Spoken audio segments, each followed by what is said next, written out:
I was just an ordinary waitress. But that night, everything changed my life forever. The most luxurious restaurant in the city, the kind of place where spilling a single glass of wine could cost you a month's salary. Table 7, the seat of a notorious billionaire, Ethan Voss. People said he could buy the entire building with just one signature. But that night, that very signature would cost him everything. I remember his hand trembling slightly as he signed, his cold eyes hiding something. Then I noticed something strange on the paper. A number had been crossed out, the ink still wet, yet his lawyer hurried to stamp it anyway. I didn't know that single glance would turn me into a witness to the biggest scandal of the year. And then they started watching me. Follow the channel to find out what happened after that night.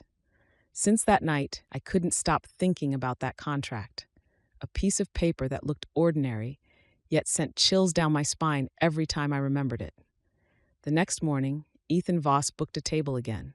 The whole restaurant was in a frenzy, everyone terrified of making a mistake. As for me, my heart pounded wildly when that cold face appeared once more. While I was pouring his wine, a drunk guest at the next table spilled a full glass of red wine onto Ethan's table. I rushed over to wipe it, panicking, afraid I'd lose my job. But in that exact moment, I picked up a stack of papers that had fallen to the floor. I was about to put them back when Marcus, Ethan's lawyer, shot me a look. That look was so cold, it felt like I had just touched something I wasn't supposed to know. When they left, I saw one of the papers soaked, the ink bleeding through. Curiosity got the better of me, and it was the same contract from the night before, but with one crucial difference. The ownership clause had been completely changed.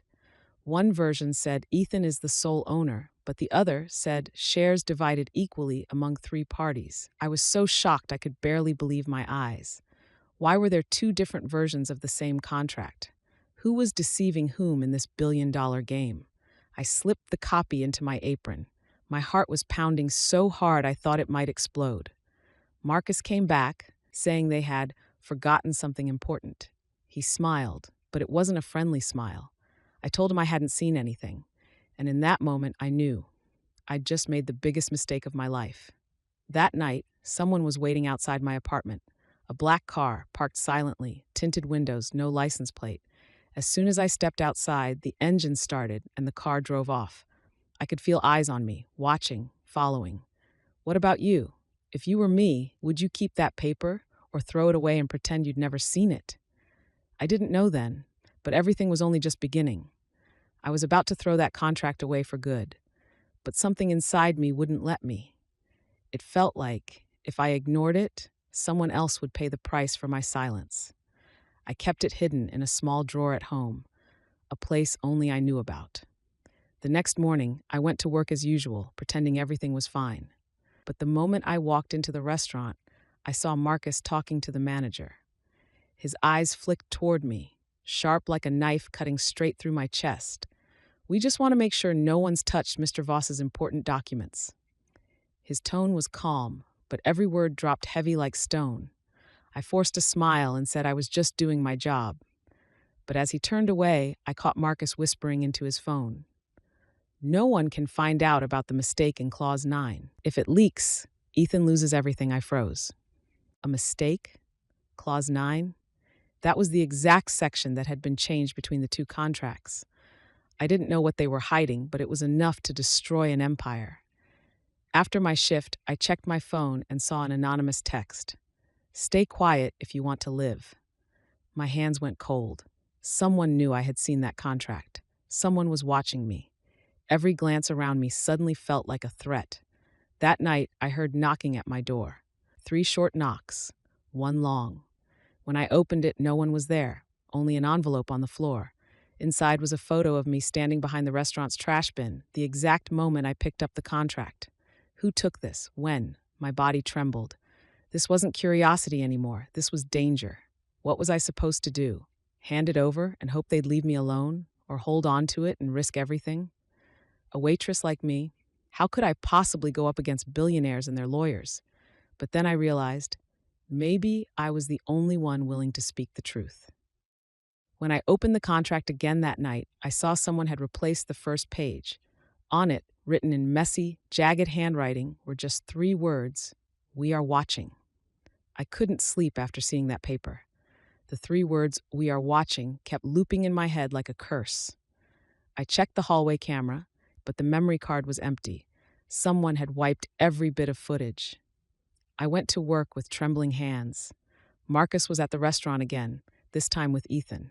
They spoke in low voices, but I could feel the tension between them. Ethan slammed the table and said, "I won't tolerate any mistakes." Marcus lowered his head, his face suddenly pale. Then they turned to look at me. For a few seconds, that felt like being exposed. I pretended to be calm and kept working. But all shift long, I felt Marcus watching my every move. When I poured wine, he gave a thin smile. "This waitress is meticulous. Someone who careful must never lose anything, right?" My throat tightened. I knew he was testing me. After my shift, I left late. A black car tailed me again.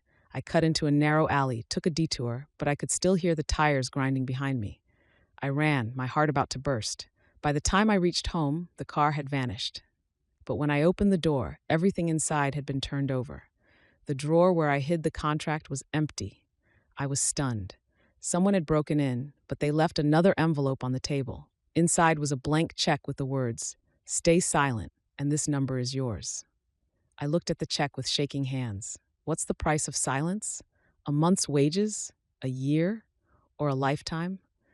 That night, I stood in front of the mirror for a long time. I asked myself who I was in this story, a victim or someone stepping into a game of power. And most importantly, if I stayed silent, how many others would have to pay the price? I tore the check in half. Seconds later, my phone rang. A deep male voice said, "You just refused a life-changing opportunity. Hope you know what you're doing." I hung up, but my hands wouldn't stop shaking. One question kept ringing in my head. If they're willing to pay me to stay quiet, how many lives is that truth worth? After that phone call, I knew things had gone too far. There was no turning back anymore. The contract had vanished, but I still had one ace up my sleeve. I had photographed every page of the document before hiding it.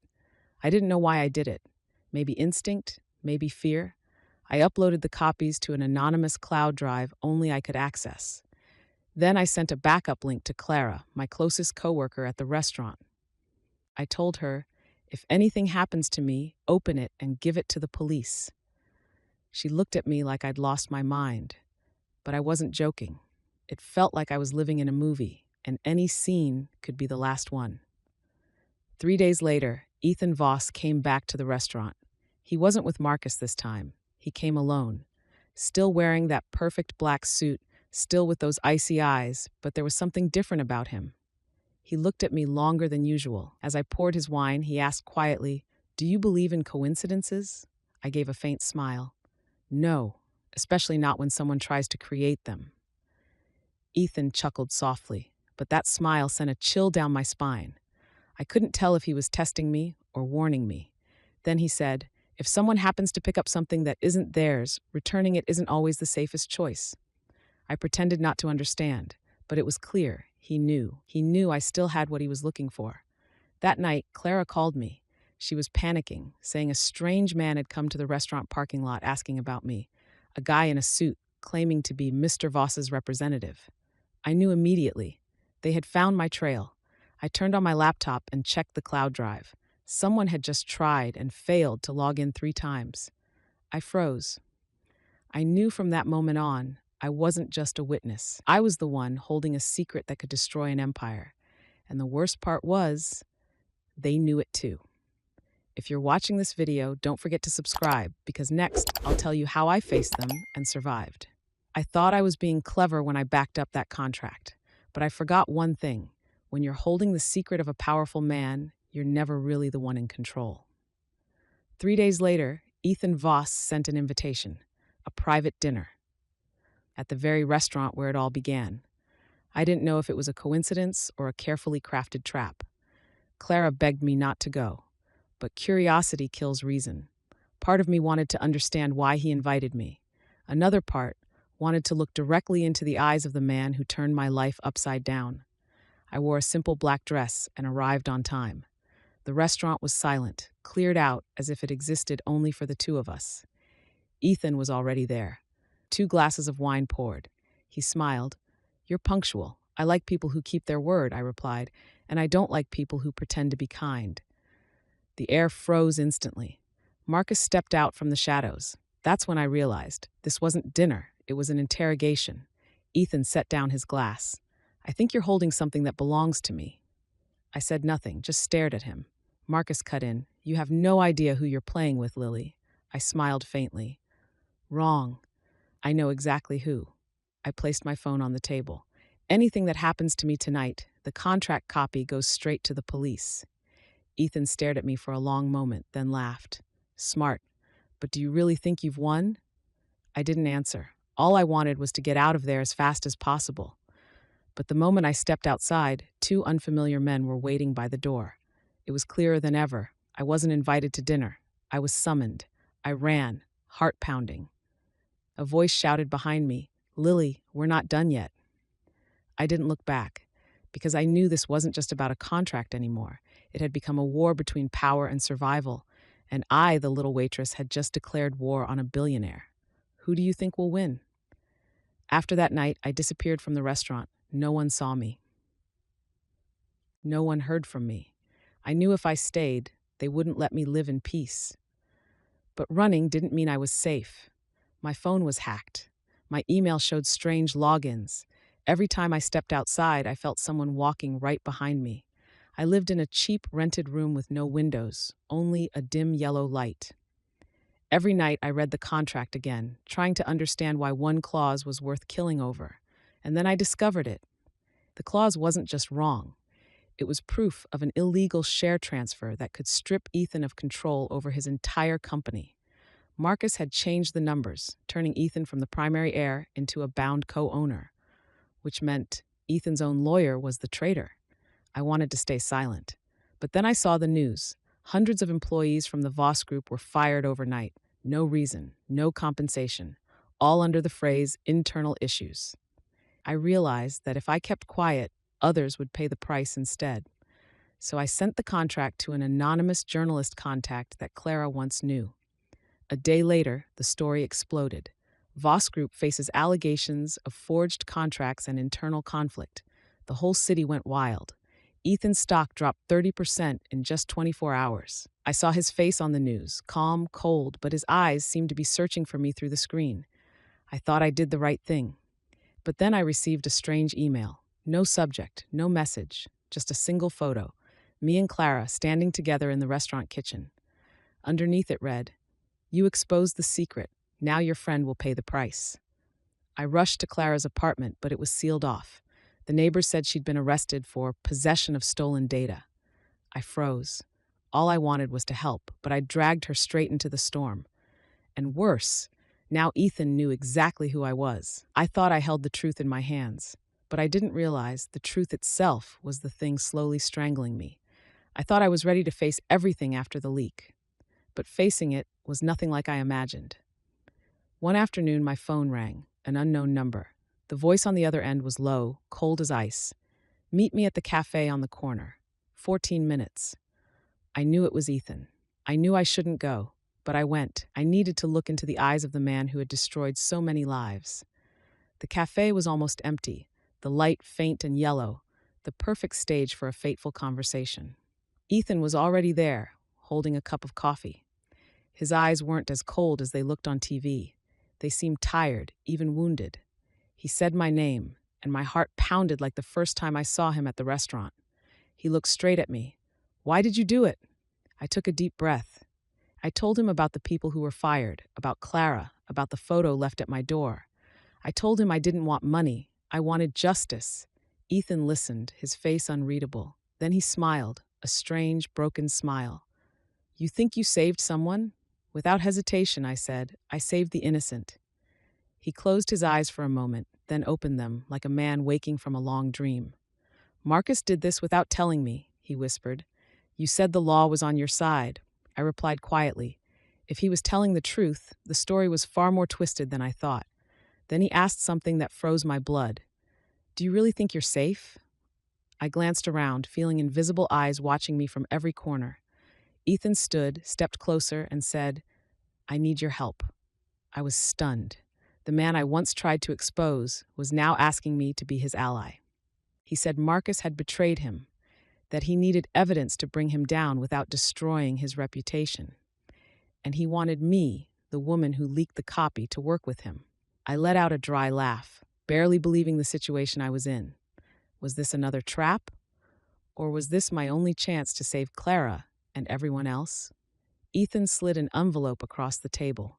Not money, but a list of names and files he trusted me enough to share. "We can do this together," he said. I left the cafe with my mind spinning. I knew that shaking hands with a billionaire was never harmless. But if I didn't, who would stand up for those who already lost everything? Would you have taken his offer? Everything started to collapse on the third night after my meeting with Ethan. I thought I was in control of the situation, but no one controls a tidal wave. I realized that when I saw my own name flooding the internet. "She's the traitor. She staged the entire leak." Headlines glared in red like blood. I ran to my old company hoping to find Clara, but the office was empty. Power cut, papers scattered, only the buzz of a forgotten photocopier echoing in the dark. Clara was gone. No message, no trace.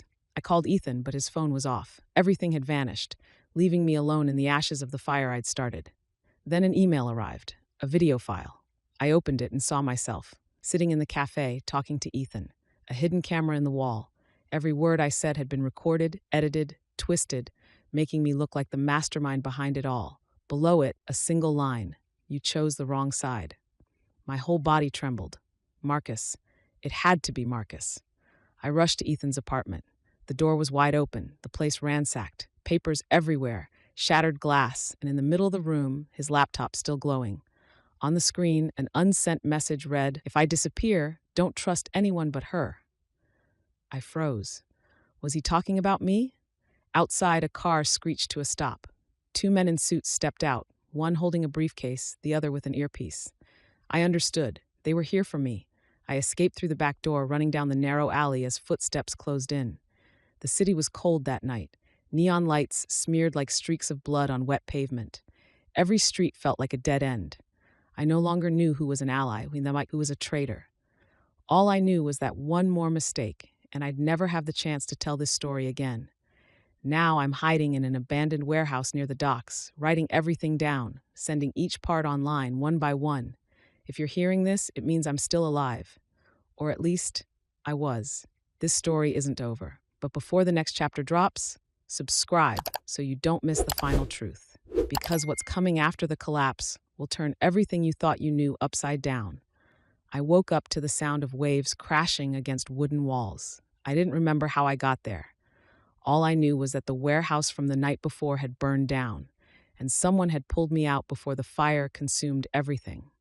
Around my wrist was a red string, tied tight. Beside me, a small note scrawled in haste: "Don't trust your memory. Trust your instincts." I looked around, a small wooden room, the sea beyond the cracked door. The wind carried the smell of salt and dried blood. I didn't know where I was, but I knew this game wasn't over. I turned on my phone. The screen was cracked, but one video remained. It was Ethan, his face pale, voice hoarse. "Clara didn't betray you. Marcus forced her." My hand clenched until blood welled from my palm. All this time, I'd blamed the wrong person. Everything Marcus did, every lie, every threat, was to isolate me, control me, destroy me. I wasn't afraid anymore. If he wanted to destroy me, I'd make him watch himself fall apart. Using the coordinates from Ethan's video, I found it, an abandoned villa on a cliff. The heavy door creaked open. Inside was a room I knew too well, the place where I'd once signed that contract, the contract that changed my life. And the place where every lie began. Marcus was waiting, glass of wine in hand, that same icy smile. "So, you really thought you could escape?" I didn't answer. I just pressed the tiny recorder clipped to my shirt. He didn't know I was live streaming the entire conversation. Every word he spoke, every secret he confessed, was now in the hands of millions. He froze when he realized. The glow of my phone reflected in his eyes like a verdict. And for the first time, I saw fear in his. I walked away as the police arrived. No looking back, no regret, only the sea wind in my ears, carrying the kind of freedom I never thought I'd feel again. I am not a victim. I am a survivor. And Marcus, he's just a man the world finally sees for who he truly is. Because sometimes redemption doesn't end in the light, it begins in the dark.